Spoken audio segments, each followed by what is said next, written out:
पेटी बघण्यासाठी इथे आलेलो होतो आणि काम कसं वाटलं? काम एक नंबर.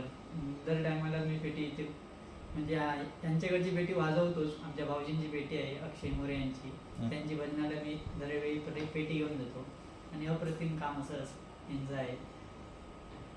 कोणाला पेटी हवी असेल ते यांच्याकडून नेऊ शकता तुम्ही. म्हणजे माझ्यापर्यंत तरी चांगलं असं काम वाटतंय मला.